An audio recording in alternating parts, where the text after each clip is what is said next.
Hey, how do you make your money grow? Sprinkle a little bit of real estate on it. Hey everybody, once again, Felix Bahina here, and today's video is going to be basically talking about FHA versus conventional. I get this question asked all the time, which loan was better, which one should I go with? So I want to break this down. However, just so you guys know, some of these, for example, insurance, debt to income ratio, I mean, that could actually be a video on its own because it's kind of in depth on how you figure out those numbers. But just for this video, it's going to be kind of like a quick overlap on what's what with the deal. So I'm not going to get too much into details on how you get to these numbers, but just so you guys get an idea of what the difference between FHA and conventional, all right? So as far as down payments go, they're both pretty similar. Conventional, you can go down as low as 3%. FHA is 3.5%, okay? The difference is that with FHA, you can go down as low as 580 as on a credit score. That would be a credit score. 580, you could get a 3.5% down. Now, you can go lower with FHA, and like I said, that's usually loan officers are able to go lower than 580. So if you have a bad credit score, you can still go down lower. However, your deposit or your down payment will have to go higher than the 3.5%. It might go up to 10%. But I've seen it where you can go down to 560, just so you know. Conventional, same thing. Conventional is you need a higher credit score. So usually you need a credit score around, actually it's 650, but 620 is also doable, but it also depends on the other variables. So I've seen it done at 620, but a lot of times when it goes to underwriting, it actually gets denied. So underwriting is every loan officer, every bank has an underwriting team. They basically look at everything that's submitted, and from that they either say yes, you're good to go, or no, you're not good to go. So that's what underwriting is, and sometimes it will get kicked out, but around 650 for you to be able to get down 3%. So as far as down payment goes, it's not a big difference between conventional and FHA. Now, both of them have an insurance. They have different names. You know, you got PMI and you got regular FHA insurance. They're both an insurance, and basically what it is an insurance that says that if you default on your payment, that the bank's will be able to get their money back. So that's what an insurance is. So with FHA, it's a little higher than conventional. Usually it's around 0.85%. Okay, now you can go a little higher, but that's usually a number. How does that figure? That's figured on your loan amount. So say you borrow $100,000, they're going to do 0.85% on $100,000. That's $850 a year, and then they're going to divide that by 12, and that's what you're going to pay on your insurance. PMI, usually it's a little bit lower. If you got a really good credit score, and also depends, the higher your credit score, the better your deposit, the more you're putting down, the less they're worried about you defaulting on your loan, so the insurance goes down. So it could be as low as 0.35% on PMI insurance. Also, the other main difference between these two is that FHA insurance stays with you for the rest of the loan. So what does that mean? It doesn't matter if you paid off the house to 90% of what the house is worth, you're still going to be paying this insurance. However, with PMI, once you've paid at least 20% of the house value, you can get the PMI removed.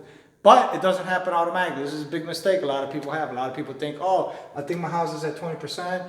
I shouldn't be paying PMI anymore. You have to call the bank, tell them you think your house is worth, you've paid at least 20% of your house value, and then you got to pay for an appraisal. The appraisal comes out, evaluates the house. If they say, yes, you've paid at least 20% of what the house is worth, then they will go ahead and get rid of PMI. So PMI is only up until the point where you pretty much only owe 80% of the house. FHA insurance is for life, the life of the loan. Now, the other thing is your debt to income ratios.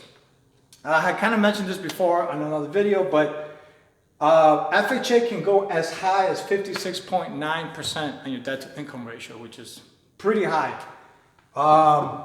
And conventional can go up to 50% on your debt to income ratio. Okay. Now, once again, these numbers, this is how high they can go. It can go up to 50%, but it depends on who you're going with, on what percentage they're going to allow you.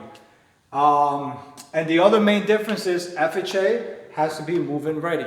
So what does that mean? That means that the house has to be in perfect condition, and when you get an appraiser for FHA, they also do an inspection. And they look at things like paint chipping on the wall. If the paint is chipping on the wall, odds are they're going to say that has to get repaired. And if the property is owned by a bank, the bank's not going to do the repairs, and you're probably not going to be able to get that property. So that's one of the biggest factors and the biggest hurdles I see with FHA is that when they do the inspections, they do kind of a, well, when they do the appraisal, it's actually an inspection, and they kind of look at a lot of little details, and sometimes those kind of cause problems. If it's someone selling the property, they're more than likely going to be okay with painting the windows or the walls or patching up holes. But if it's bank owned, it becomes a little harder. Conventional also does, they're also going to look at the property. If they're missing walls, or if, you know, I know like with conventional, I've seen with kitchen cabinets are missing, they're not going to give you a loan because they feel that it's not a functional home. So they both do it, but FHA is a little bit pickier. So that's pretty much the main difference between FHA and conventional. Now, the other question is, so which one do I go with? So as you can see, they both have their pros and cons, right? Like this one's a great benefit. It's a little bit lower. You can stop it whenever you want. However, if your credit score is a little bit lower than where it should be, something happened, you're young and you haven't built your credit up, or you know, you made a few mistakes in the past and you're looking to buy a property and a credit score is the issue, you might have to go with your FHA deal because you won't have any other options based on your credit score or based on your debt to income, right? So it really depends on your situation and your financial situation. There's a lot of people that go FHA. It's not a bad thing because it allows them to get into a house. However, the other good thing about any deal that you go with is that you could always refinance. So even if you go FHA and you're paying FHA insurance and your debt to income ratio is a little bit tight, you can start fixing that, and then in 2 years you can go ahead and get a refinance it and go conventional and get a set percentage. The only problem with that is you never know what the rate's going to be in 2 years. We've been kind of lucky these last, it's been a while now, it's been a couple years now that we've had pretty decent rates, but that's the only problem is that, you know, rates could go up and in 2 years it might be higher than what you have here. Rates here is usually pretty low for FHA. The other thing before I forget, both of these deals you can shop for the interest rate. You talk to one lender, one bank, or one person. Based on your credit score, based on your down payments, they can fluctuate what you're going to pay for your on your interest rate on a yearly basis. But those are the main differences between FHA and conventional.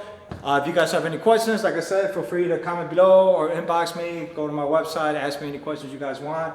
And I hope you guys get a better understanding of this and I answered all your questions, guys. Thanks again for watching. Don't forget to hit the thumbs up and subscribe.